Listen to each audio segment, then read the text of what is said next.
Well, as David already mentioned at halftime yesterday, I thought this would not be a good crowd to be talking to this morning. But fortunately, things turned out a little bit better, so hopefully everybody's in a better mood and awake and able to keep our minds focused upon God's Word rather than what was wrong with that coach. Why did he make so many mistakes yesterday? So anyway, he must have made some right choices. Unfortunately, I didn't see the second half, so I don't know how it all turned out except to the very end, and I heard screaming from downstairs, and I didn't know if that was really a good thing or a bad thing. I didn't know which team was scoring, so fortunately it was ours. About 2 weeks ago, our country observed the 15th anniversary of the September 11th attacks on our country.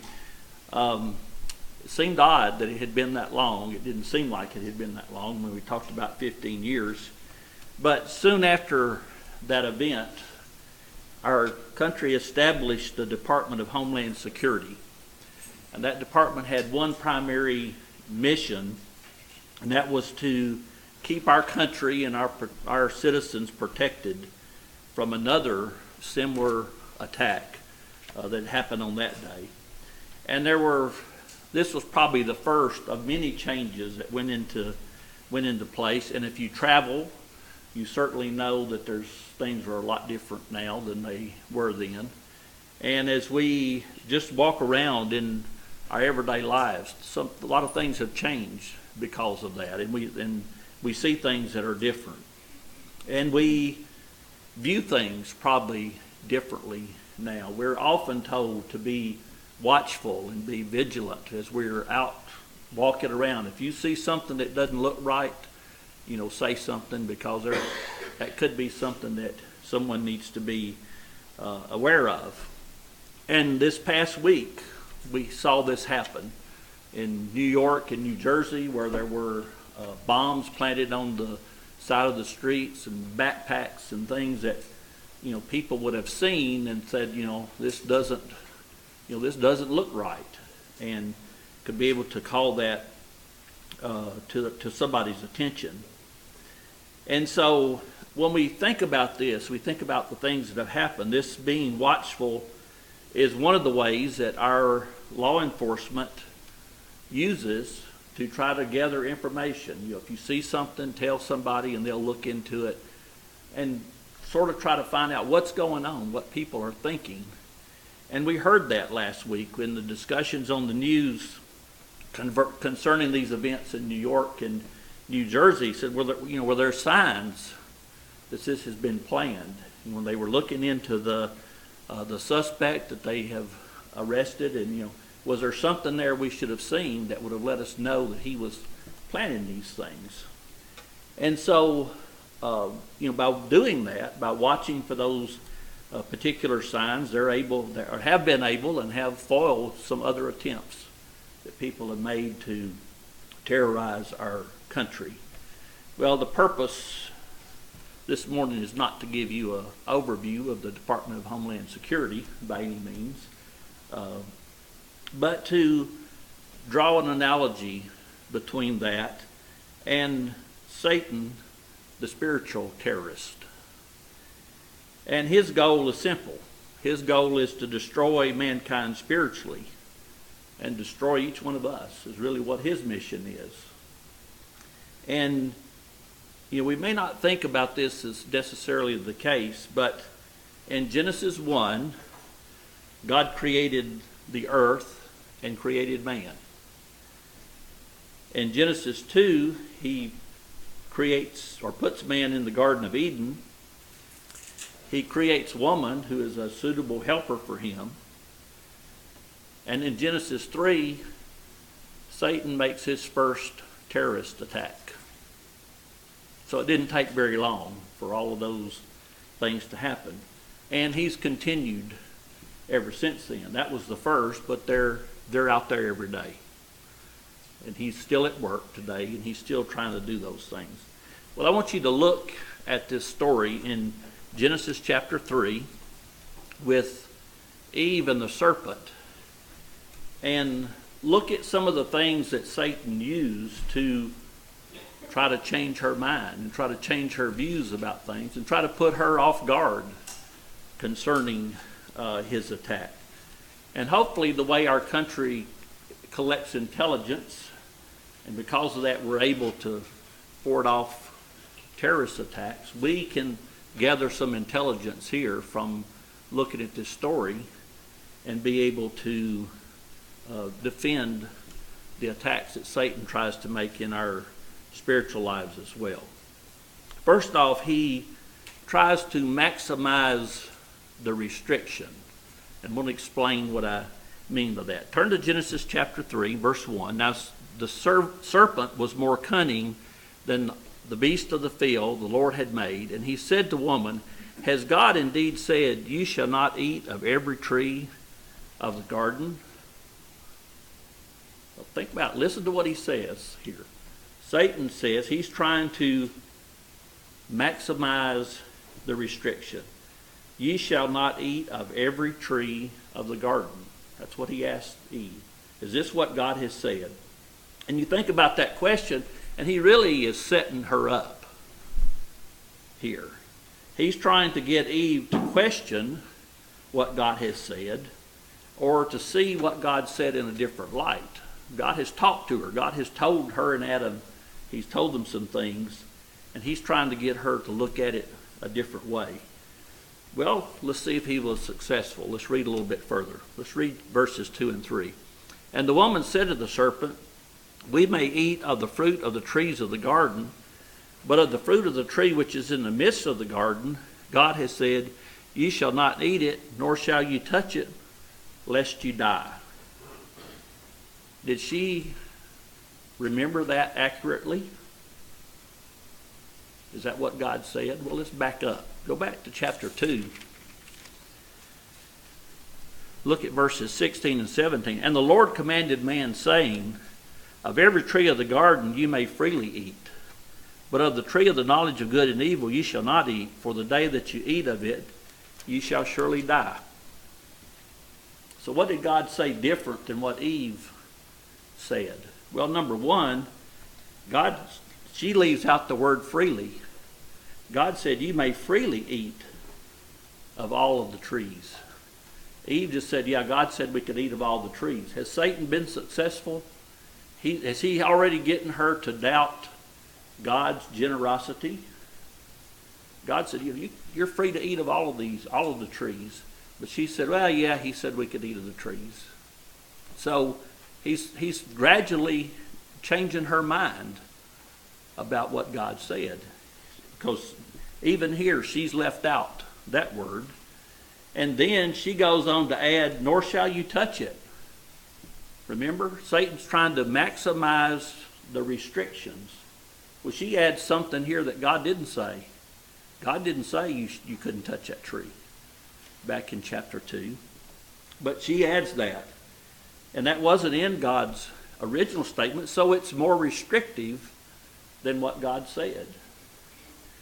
And so now in these first three verses, actually verses 2 and 3, we've seen that God has made Eve think more about God's restrictiveness than about his generosity. You know, God said you're free to eat of all the trees. But now she sees it as we can't eat of the tree of knowledge of good and evil, and we can't even touch it. You know, so she's thinking more restrictive than what God. And so he does the same thing today. He wants us to believe that there is more enjoyment in life than what God is willing to let us experience. And I'm reminded, I don't know how many of you watched The Tonight Show, or watched Jay Leno on The Tonight Show, but he used to go out and do these man on the street interviews. And Jay Leno went out one night and said, with his microphone and his crew, and I know these things are, they put together what they wanted to. He may interview 100 people and they put 5 on the interview. But he said, name one of the 10 commandments. A lot of people couldn't even name one, which was a sad commentary on our belief in the Bible. But one of the ones they said, a young lady said, "Thou shalt not do anything." That's not one of the 10 Commandments, just in case I don't think that was in there. Don't believe it is. But that was her thought. That's how she viewed God, as saying he's very restrictive. Thou shalt not do anything. You can't do anything if you want to be pleasing to God. And so Satan is successful there. He's got people to believe that if you follow God, your life's going to be miserable, right?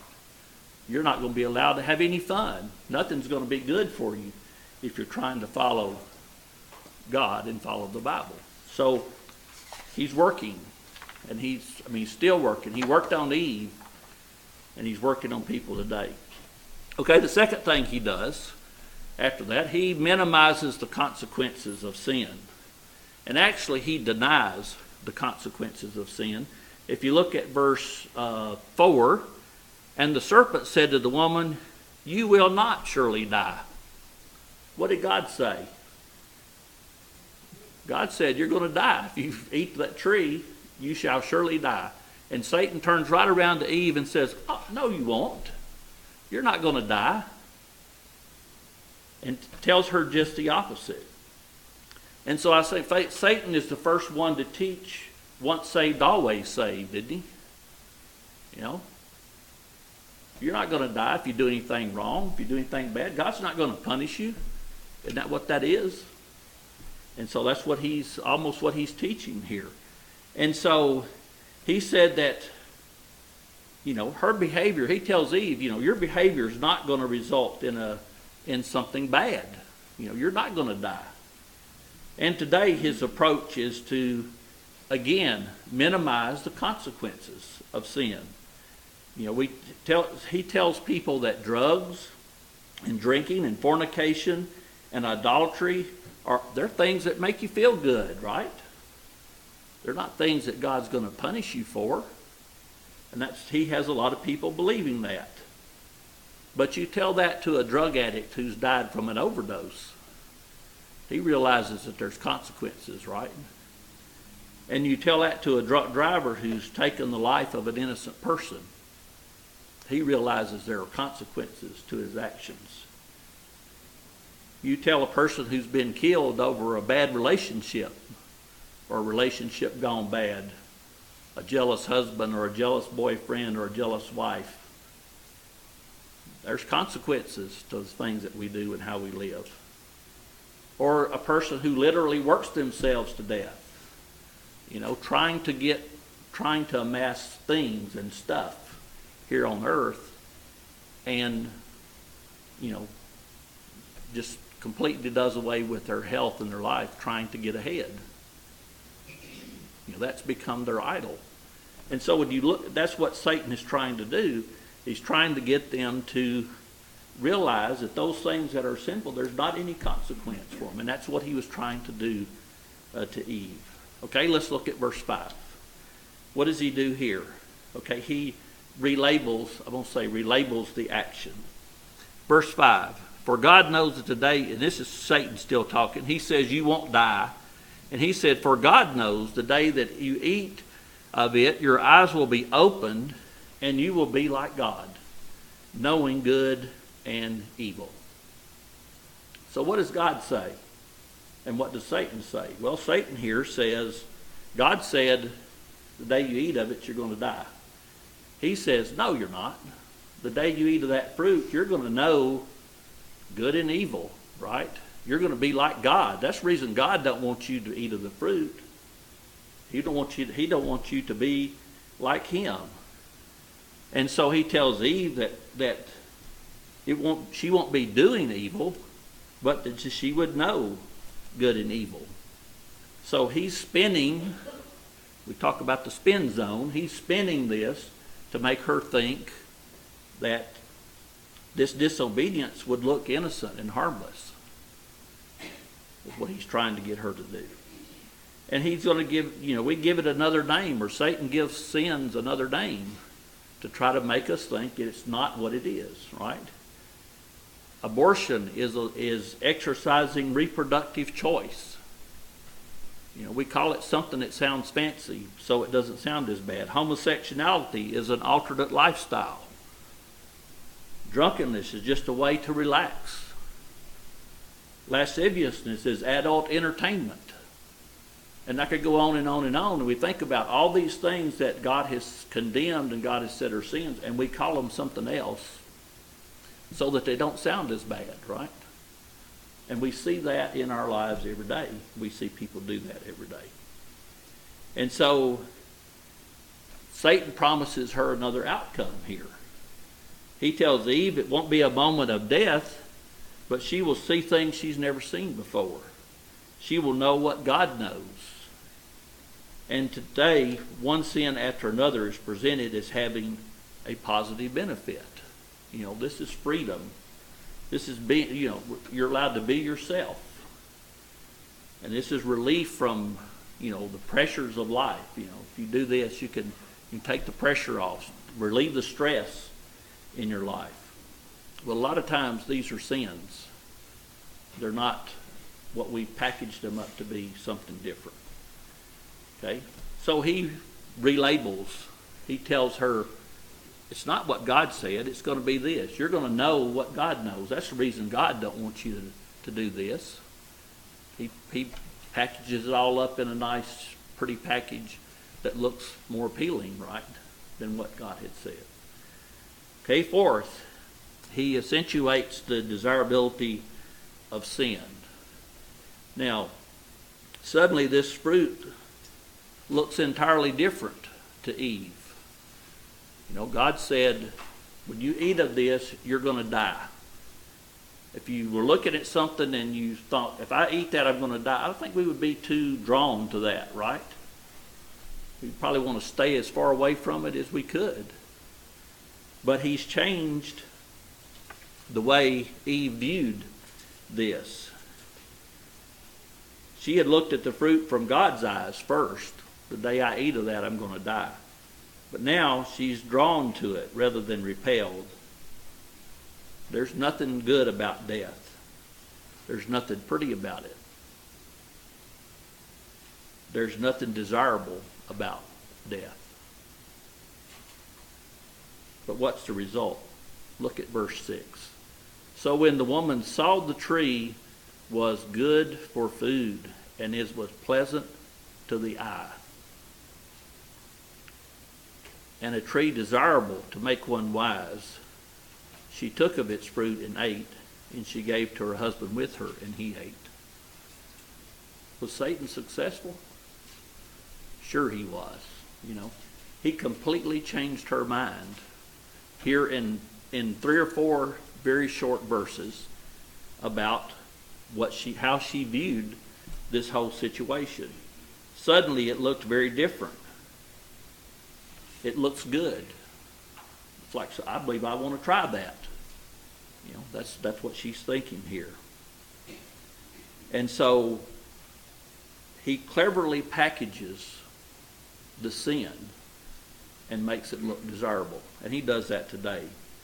Like I said, he puts it in a nice, pretty package and makes us want to open that package and see what's there. Why do we wrap up presents and put bows on them and whatever? Well, because people are attracted to them. They want to see it. They want to see what's in there, right? Kids on Christmas morning, they want to come down. They want to start opening things up to see what's in there, right? So when Satan packages up in a nice, pretty package, what do we want to do? We want to open it up and see what's in there, right? And that's exactly what he did to Eve here. And so finally, he assumes the place of God. When this story began, God was truthful and generous. But at the end, Satan has persuaded Eve that God is a liar, that God is unloving, and that God is very restrictive. He steps into God's place and convinces her that he is the one telling her the truth. And he's the one that's generous. And he's the one who is telling her the whole story, telling her what God was not willing to tell her and what God wasn't willing to give. You know, he told her, you eat of the fruit, you're going to be as God. You're going to know things that God knows, and God don't want you to do that. And so he's repackaged this whole thing for her. And so therefore the real evil of sin is not the exchange of a wrong for a right or the substitution of one law for another, but it's assassination on the character of God. When you think about that, what does Satan have to do? He's not trying to exchange some of these things, but he's just trying to convince her that God was not who God appeared to be to her. He cannot get her convinced unless he convinces her first that God's not who he said he was, right? And when she believes that God was not telling her the truth or God was keeping something from her, Satan has her right where he wants her, right? And the same applies to us. You know, when God convinces us that God's not on our side, that God's not looking out for our best interest, and the things that God has told us in his word are not true, then he has us right where he wants us. He's pretty much taken God out of our lives, and he has control of our lives. And so it was very easy, after he had convinced her of these things, for her to partake of the fruit, pull her right away, right where he wanted her. And he was also able to pull Adam with her just as well. He didn't talk to Adam, but he went right along, right? He got a bonus here. He got 2-for-1 sale on this. He was able to pull Adam right along with her because he had convinced her that the things that God had told him were wrong. And so, you know, when we accept Satan's presentation of God, we are very vulnerable to temptation because he has convinced us that God is not who he said he is, and God's not watching out for us. And so we have to focus on God. We have to focus on his grace. We have to focus on his faithfulness. We have to focus on his goodness, because he's the one who's watching out for us, and he's the one who's trying to take care of us. Tomorrow, or maybe even later today, you know, we're going to face something. We're going to face Satan somewhere along the way. But hopefully you'll know more about how he operates. You know, he's trying to repackage. He's trying to get you to question God. He's trying to get you to look at things a little bit different. And because of that, we should be able to overcome, because we see and we understand what he's trying to do, what he's trying to do to us. If you remember the words of Peter in 1 Peter 5:8, he says, "Be sober, be vigilant, because your adversary the devil walks about like a roaring lion, seeking whom he may devour." That's still going on right now. That's not something that was going on in the time of Peter, and nothing's happening now. Satan's still out there working. He's trying to pull people away from God. And what does he say? We have to be vigilant. We have to be watchful. We have to know, have to have some intelligence about how Satan operates. We have to know how to overcome these temptations and these obstacles that he tries to put in front of us each and every day. If you're here this morning and not a Christian, you know, Satan is working. He's trying to keep you from hearing God's word. He's trying to discourage you from listening to God's word. But hopefully, you know, you've seen a little bit about how he operates. And if you're here and need to make a change in your life, we certainly want to help everyone do that. And the time that we spend together hopefully is a time that we encourage each other to try to persevere, try to put away the things that Satan has put in front of us, and try to keep our focus on God and getting to heaven, because that's what we all want to do. If we could help you any way this morning to make adjustments to your life, we certainly wish to do that at this time as we stand and sing, John.